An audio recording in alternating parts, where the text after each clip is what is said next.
Saudações a todos, meu nome é Alan Trindade, esse é o Resenha Oculta e hoje nós vamos falar sobre A Mão e os Nossos Destinos, Quiromancia Dedutiva e Ciências Correlatas. Esse livro foi escrito por Batista de Oliveira, contém 160 páginas e foi publicado no ano de 2017 pela Madras Editora. O prefácio foi escrito por Wagner Veneziano e Costa e nele ele vem justamente explicando quando esse livro surgiu. Esse livro, apesar de ter sido publicado em 2017 pela Madras, ele foi originalmente publicado em 1938. Ele vem falando sobre o período de desenvolvimento material e espiritual que ocorria naquele ano. E para quem não leu a resenha escrita, eu recomendo que faça, justamente porque lá eu desenvolvo justamente esse contexto, né? Que é um período pré-Segunda Guerra Mundial. Então, esse livro ele surge nesse aquecimento, né, para esse grande evento então que modificaria o mundo definitivamente e tornaria o mundo conforme o mundo a gente conhece nos dias de hoje. Então esse indivíduo, Batista de Oliveira, que escreveu esse livro, ele foi fundador do Instituto de Metapsicologia e Ciências Ocultas do Rio de Janeiro, justamente porque ele era um indivíduo muito interessado em todo esse contexto e ele cria que as ciências ocultas elas poderiam ajudar as pessoas não apenas no plano metafísico, nessa questão espiritual, mas até nas próprias tomadas de decisões da sua vida normal, da sua vida cotidiana. Por exemplo, qual emprego eu deveria ter, né? Em qual tipo de educação eu deveria investir para ter uma profissão e etc. Então ele acreditava que através das ciências ocultas esse tipo de resposta poderia ser dada com mais facilidade. E muita dessa ideia dele vai se basear exatamente no quê? Na ideia de que, através das análises físicas, é possível predizer as tendências e inclinações pessoais de cada um. Então é isso que eu destaco lá na resenha escrita, né? Porque existe um certo perigo nessa questão, a gente vai desenvolver isso aqui melhor, mas existe um certo perigo nesse tipo de pensamento, né? Que foi justamente o que deu margem. Muitas dessas ideias deu margem para muitos dos ideais nazistas que então se destacariam ali dentro do contexto fascista, europeu e etc. Na introdução, Batista diz que apesar de sua ligação com o kardecismo, ele sempre sentiu que faltava algo a mais na vida dele no campo espiritual, ao qual ele encontrou no ocultismo, em especial na quiromancia. E aí ele vem dizendo que justamente por causa das experiências que ele teve nas análises quiromânticas, etc., ele se sentiu então inclinado a escrever esse livro. No capítulo A Tradição, ele vem falando sobre o desenvolvimento das ciências por volta do século XIV até o século XVI e do conflito que todo esse desenvolvimento acabou gerando para as coisas que até então estavam instituídas, né? Porque as coisas eram muito misturadas ali, ciência com ocultismo, etc., ainda não estavam muito bem definidas e a quiromancia também se via unida à astrologia. Então, muitas das análises quiromânticas eram então feitas baseadas em conjunto com análises astrológicas. Então, por causa dessa confusão toda, né, e por causa do descrédito que muitas vezes a quiromancia recebeu em função dessa mistura e do próprio desenvolvimento da ciência, então houve uma necessidade da separação, né? Então ele vem apontando os indivíduos que de uma certa maneira contribuíram para esse desenvolvimento. Então ele vai citando uma série de nomes que são os expoentes então da quiromancia conforme o entendimento moderno dessa ciência oculta. Assim que chegamos então ao capítulo Quiromancia Moderna. E aqui ele vem destacando que a quiromancia ela não pode ser limitada ao campo da adivinhação. Porque qual é o pensamento dele? Né? Que apesar da questão metafísica que envolve ou pode envolver a quiromancia, ela se verifica na prática, né? Em termos físicos. Você não precisa de uma mediunidade para ser um quiromante. Você analisa os símbolos. Não precisa ser limitada ao campo da adivinhação, além dela poder ser usada em conjunto com outras ciências desse tipo, né? Com outros conhecimentos que se utilizam desse mesmo princípio da observação de padrões. Para análise, então, não só de tendências de comportamento físico mesmo, né? Mas até para questões psicológicas e etc. E justamente por defender essa ideia, ele vem dizendo que a quiromancia deve então ser experimentada em lugares onde há grande concentração de pessoas com a mesma característica, com a mesma habilidade. Por exemplo, manicômios, onde existem muitas pessoas com problemas mentais, escolas de música, onde existem muitas pessoas com habilidades artísticas e etc. Uma vez que todas essas coisas, e assim sucessivamente, né?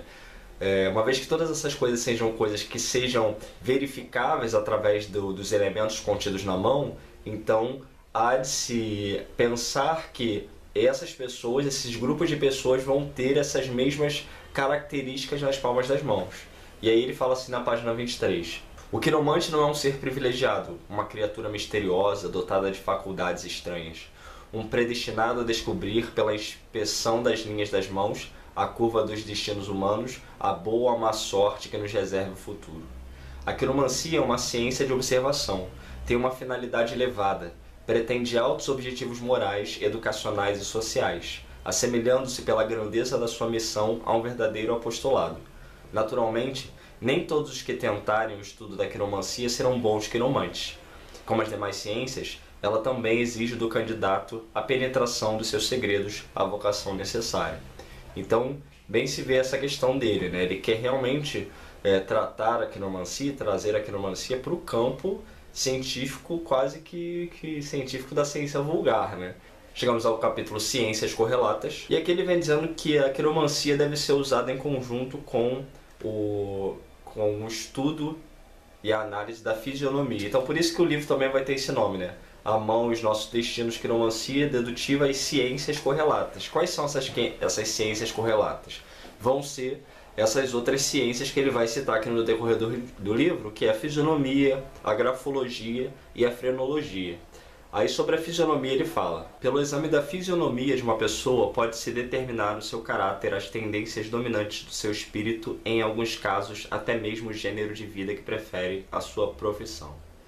Já não nos enganamos a respeito do caráter geral de uma pessoa a quem observamos. E ele vem em seguida falando da frenologia, e ele vem citando Gall. Esse Gall que ele cita é um alemão chamado Franz Josef Gall.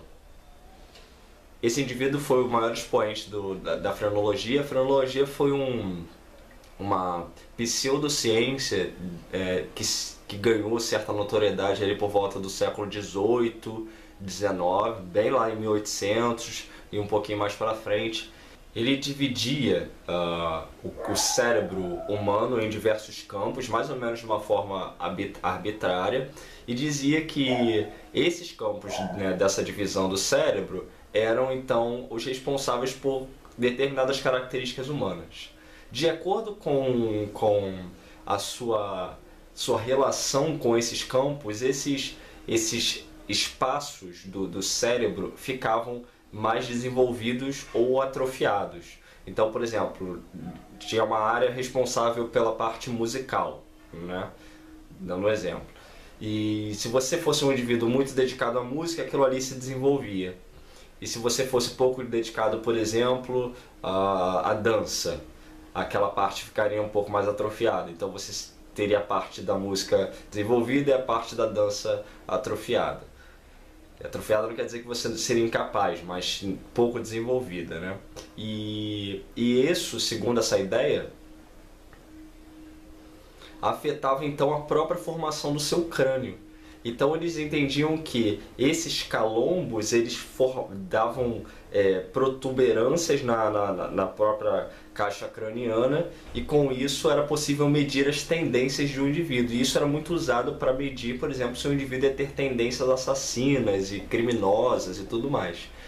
Então isso foi provado já há muito tempo que não faz o menor sentido. Essa teoria nunca se firmou com bases científicas reais. E essa ideia foi usada também para dar suporte para muitas ideias racistas, né, que permearam ali inclusive o período onde esse livro foi criado, que é o período ali de 1938 e 39, que foi quando começou a Segunda Guerra Mundial e aquelas ideias lá dos nazistas, etc. Então, tem que tomar cuidado com esses elementos que ele está citando aqui. A frenologia não é algo aceito pela academia, não é algo aceito pela ciência como ciência. Então, A grafologia que ele vai citar é algo que tem a sua validade no sentido de análise psicológica e etc. Tem vários grafólogos aí, mas a gente sempre tem que levar em consideração a diferença entre o que é, por exemplo, uma análise, porque o que ele vai falar basicamente é sobre análise fria, né? E a gente faz isso de uma maneira ou de outra, né? Nós ocultistas. Mas sempre quando envolve essa questão física, né, de elementos, de caracteres físicos, a gente sempre tem que tomar muito cuidado. A mesma questão que ele fala aqui da fisionomia. Através dos elementos contidos na face de alguém é possível definir o seu caráter. Isso também é muito complicado. Quando a gente trata, por exemplo, eu tenho uma história que aconteceu comigo, de um indivíduo que trabalhava comigo, e ele era uma pessoa maravilhosa. Era o melhor, ele era meu assistente, e era o melhor assistente que eu tinha. E eu fiquei muito feliz quando eu contratei ele, porque ele era um cara que estava sempre feliz, sempre de bom humor, e sempre proativo, e nunca reclamava de nada, e etc. E além de tudo era um cara extremamente educado. E aí um belo dia a gente conversando, depois do trabalho, de maneira informal, eu perguntei, a gente estava falando sobre tatuagem, e ele me mostrou uma tatuagem que ele tinha. E a tatuagem que ele tinha fazia referência a um signo astrológico. E aí eu falei assim, você é desse... Por que esse desenho? Aí ele falou, porque eu sou desse signo. Aí eu falei, ah tá. E era um signo que tem uma certa má fama dentro do contexto da astrologia. Mas ele era uma pessoa maravilhosa. E aí eu fiquei meio assim, eu falei, olha, talvez, né, toda essa maravilha que ele demonstra ser, deve ter alguma coisinha aí escondida. Mas é lógico que eu nunca permiti que isso interferisse em nada da nossa relação, né? É só algo que me acendeu um alerta ali, né? Mas ok. E conforme a gente foi conversando e nós acabamos nos tornando amigos, ele me revelou uma série de coisas que ninguém que conhece ele imaginaria que ele teria sido capaz de fazer. Então assim, eu já estava precavido justamente por quê? Porque eu já sabia que através da questão da astrologia, né, existia um indicativo de uma tendência a um certo comportamento específico. Então, por exemplo, eu sou leonino. Então é natural que as pessoas pensem, por exemplo, a questão da vaidade e etc, né? Porque são características de quem é de leão. O orgulho. Mas a gente sempre tem que tomar cuidado e colocar o talvez em toda essa equação. Porque não é porque a pessoa tem uma determinada característica física ou tem algum signo específico que ela obrigatoriamente vai ter aquele determinado comportamento. Esse tipo de análise fria, ela deve ser sempre levada em consideração quando feita para o campo da especulação, nunca para coisa absolutista, nunca. Você nunca pode dizer, porque o fulano é de tal signo, ele vai agir assim ou ele é assim. Não, isso são tendências, são possibilidades que nós levamos em consideração, mas que não necessariamente vão se aplicar na prática. Por quê? Tendência é uma coisa, determinismo é outra. A tendência é a possibilidade, o determinismo é aquilo que você não pode fugir. Ok? Então muito cuidado com essas coisas que ele fala nesse livro sobre frenologia, fisionomia e etc.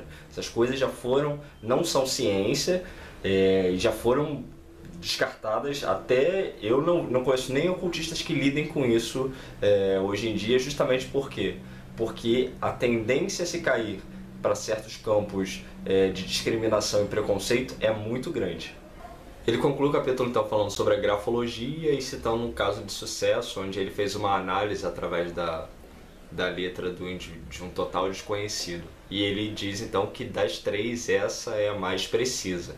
Eu tenho até alguns livros aqui de grafologia, de repente algum dia eu faço alguma resenha, mas não é meu campo de estudo, apesar de achar até interessante. Até onde me consta, tem algumas empresas até que usam grafólogos para analisar. Eu não sei dizer se isso acontece de fato, mas me parece que eu já vi isso acontecer em algumas situações assim, de empresas contratarem grafologistas para analisar a assinatura de indivíduos, etc., para verificar questões psicológicas e tudo mais.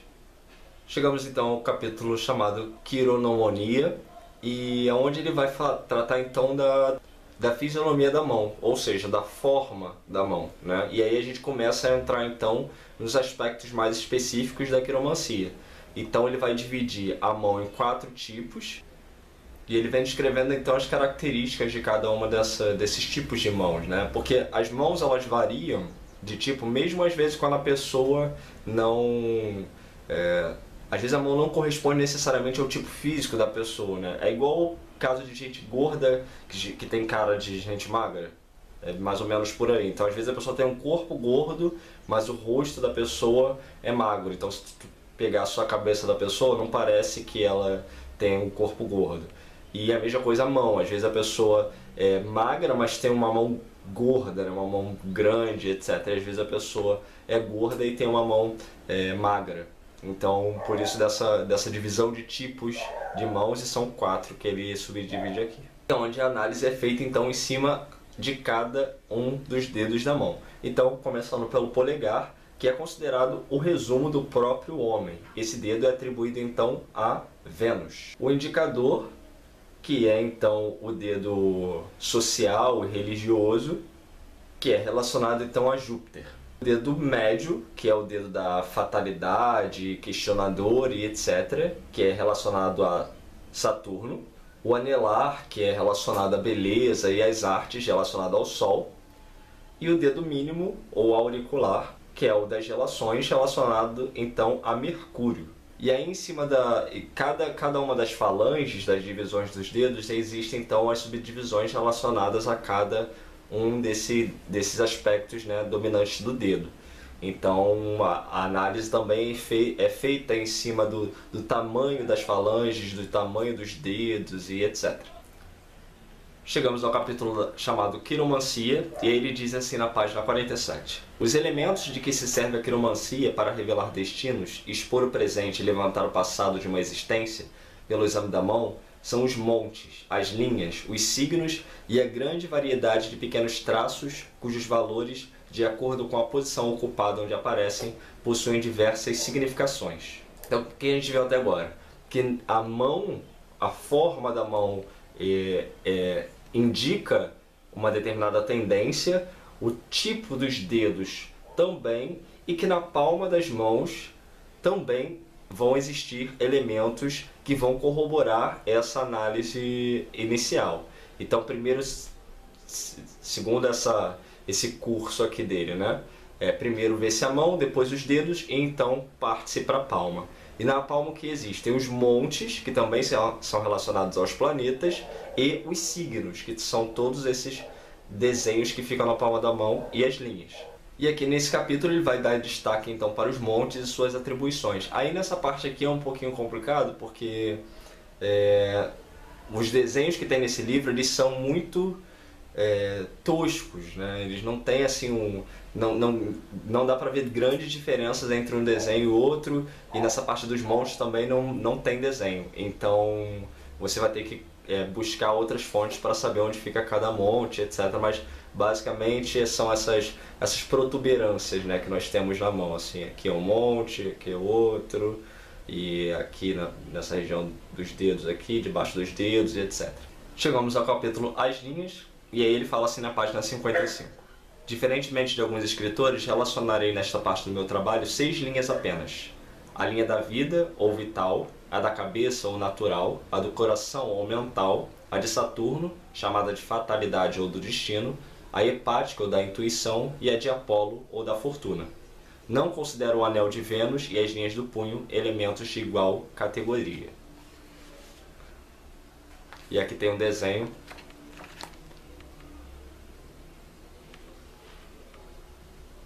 de todas as 6 linhas que ele considera então. Chegamos ao capítulo Os Signos, e os signos são todos esses desenhos, esses traços e elementos que nós temos na palma da mão, que não são as linhas, né? Não são as linhas principais. Então são triângulos, cruzes, asteriscos, pontos e coisas desse tipo. Aí ele fala assim na página 70. Os elementos agrupados pela quiromancia sob a denominação genérica de signos são a estrela, a cruz, as linhas verticais, as linhas horizontais, os ramos, as cadeias, as grades, as barras, a ilha, o ponto, o círculo, o quadrado e o triângulo. Farei uma descrição detalhada de cada um desses elementos na ordem que os apresento. E aqui um desenho destes. E aí ele vem destacando que colocou essa parte dos signos agora, justamente para que o leitor entenda que a análise, segundo a perspectiva dele, deve ser feita nessa sequência, né? A mão, os dedos, as linhas, os montes e os signos. Chegamos no capítulo Generalidades, que são uma série de elementos que existem nas mãos de muitas pessoas que não se encaixam em grupos, mas são elementos que praticamente todo mundo tem, mas que não dá para se agrupar, né? Então, por exemplo, o M, algumas pessoas têm uma espécie de M muito bem formado assim na palma da mão, né? E ele vem explicando o porquê disso. Alguns vão dizer, por exemplo, tem gente aí que fala que é M de Maria, né? Em referência à mãe, etc. Aqui, ó, um desenho, e aí do lado ele vem explicando. Depois ele vem falando sobre o triângulo, o quadrângulo, o anel de Vênus, linhas do punho, linhas de viagens e sobre a procriação e o casamento. Chegamos então aos mundos e suas influências. E aqui ele vai dividir o conjunto da mão em 3 aspectos. Do punho, vou mostrar aqui para ficar melhor. Então, do punho até essa região aqui do polegar, do monte aqui que está na base do polegar, a palma da mão e os dedos. Então, o punho é a parte instintiva, material, a palma, as questões espirituais, e os dedos, as questões emocionais. Então, são esses 3 mundos que ele divide. O próximo capítulo se chama Tipos Planetários, e aí ele vai relacionar os tipos humanos aos 7 planetas. Quando eu li esse capítulo a primeira vez, eu não entendi como ele tinha chegado a essa conclusão. Depois que eu fui ler um outro capítulo, que eu entendi o que ele estava falando aqui. E esse tipo planetário não tem a ver com o signo solar. Eu, num primeiro momento, pensei que ele estivesse relacionando o signo solar, então, ao tipo planetário da pessoa, mas na verdade não é. Ele mais uma vez está falando de características físicas, questões faciais e etc. Então, mais uma vez, é algo para se ter cuidado, porque ele vai terminar esse capítulo falando que através dessa análise dos tipos físicos, as coisas deveriam ser acertadas, etc. Aí ele bota assim: é bem possível que em um futuro próximo o Estado se encarregue de uma iniciativa que a sociedade resultaria penosa, morosa e de realização quase difícil. A verificação compulsória das qualidades morais dos indivíduos, dos seus gostos e aptidões. No dia em que se compreender a utilidade desse íntimo conhecimento recíproco, a humanidade terá dado um largo passo avante no caminho do progresso e a Terra subirá um grau, realizando mais uma etapa na ascensão espiritual do mundo. Então, assim, ressalto mais uma vez, cuidado com essas coisas que ele está falando aqui, porque envolvendo Estado, com questão de análise que não são coisas científicas a nível estrito sensu ali, então bem parecido com aquele discurso lá que essas pessoas de fascistas, etc., tinham, eugenistas e tudo mais, né, de que existem os humanos selecionados e esses selecionados devem se encaixar com os outros selecionados e tudo mais. Então, cuidado com isso. Capítulo Quiromancia Astrológica. E ele vem falando sobre a ligação tradicional da quiromancia com a astrologia, questão do uso dos planetas e etc. E ele vem dizendo que a quiromancia usa os 7 planetas tradicionais, né, mas que mesmo na época dele já tinha gente interessada em incluir desnecessariamente 3 outros planetas, Netuno, Urano e a Terra, além de falar mais sobre a questão das linhas, dos signos, etc. No capítulo Quiromancia Prática, ele vem dizendo como ele faz a leitura. Então ele diz que começa pelo rosto, depois pelas mãos, dedos, montes, linhas, etc. E ele também vem discutindo a questão da temporalidade na leitura, vem tratando da questão como se define algo que já aconteceu, algo que está no presente, algo que vai acontecer através da leitura, né? E vem citando alguns casos, algumas histórias, etc., como exemplo para situar o leitor nesse tipo de forma, né? Como o leitor, como o estudante deve fazer. No capítulo Indicações Quiromânticas, ele vem citando a própria mão dele, né, dizendo que ele não tinha outro destino mesmo senão de ser um ocultista, uma vez que vários dos símbolos comuns ao ocultista são encontrados na própria mão dele, além dele citar uma série de outros casos onde fora feita a análise da quiromancia sobre a personalidade das pessoas e as análises acabaram por se confirmar. Aí o destaque aqui vou dar para uma história que ele conta chamada Crimes, na qual ele cita que ele estava no ônibus, e lembrando que isso foi na década de 40, tá? E aí ele vai usar a linguagem da época, né? Porque ele é um indivíduo daquele tempo, chofer e etc. Mas ele está se referindo a um motorista de ônibus, etc. E ele diz que o indivíduo ele estava era um desvairado, né? Um motorista desvairado, etc. Que se bem que apesar de ser daquela época, parece que não mudou muitas coisas até hoje aqui no Rio de Janeiro.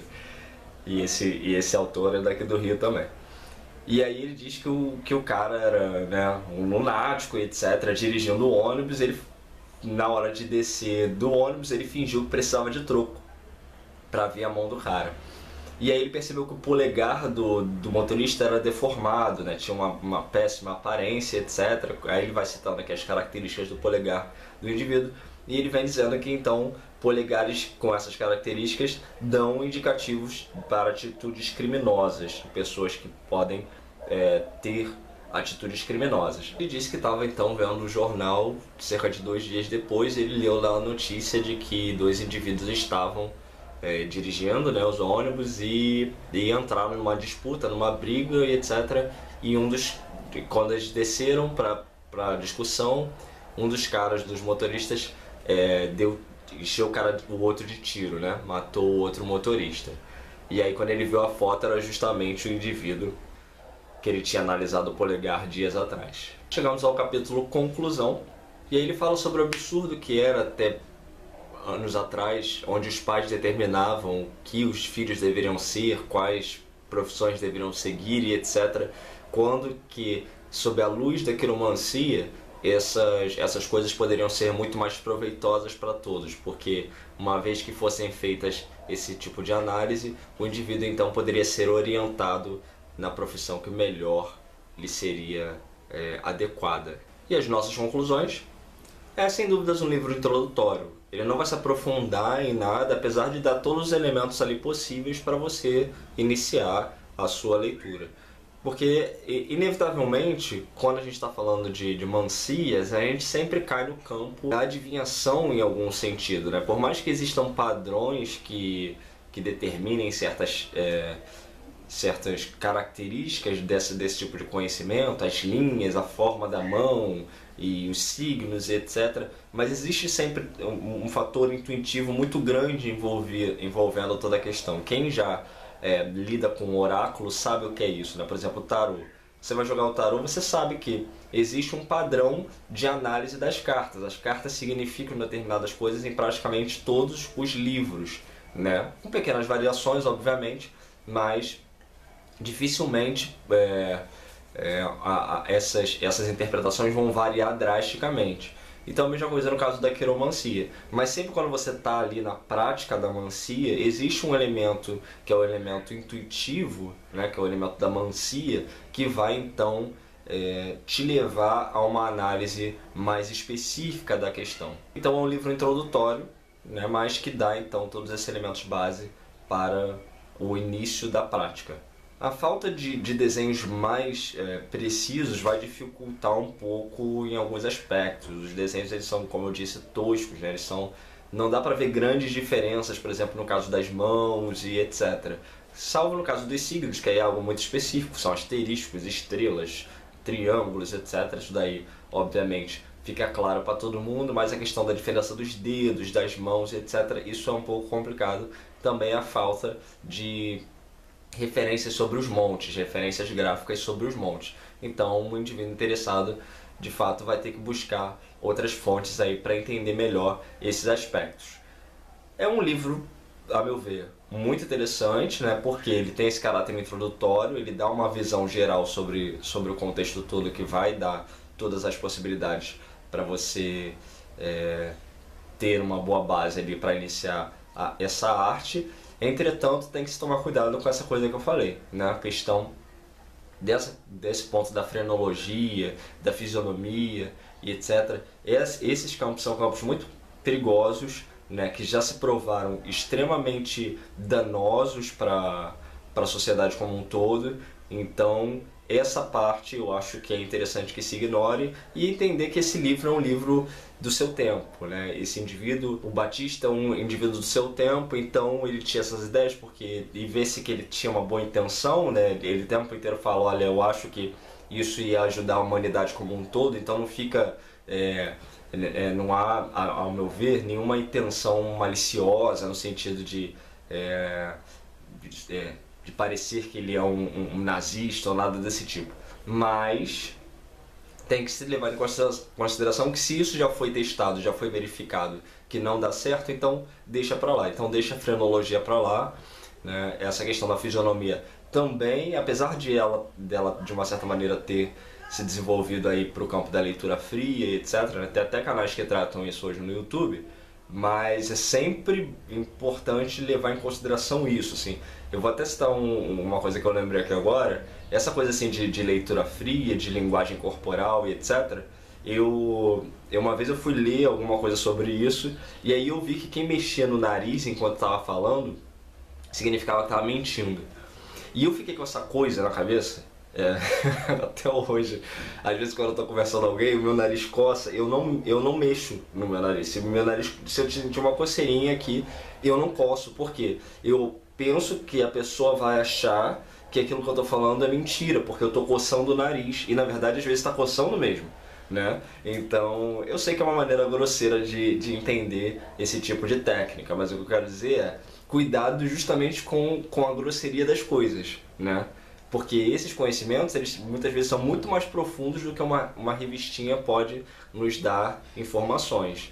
Então, se for o caso de você estudar leitura fria, linguagem corporal, etc., não fica na superfície, se aprofunda na questão e sempre trata aquilo ali como uma possibilidade, não como algo determinista. Nunca leve isso para discriminar ninguém, nem para tirar conclusões absolutistas sobre nada, porque a chance de cair no erro é muito grande. Muito obrigado pela sua atenção até aqui e até a próxima.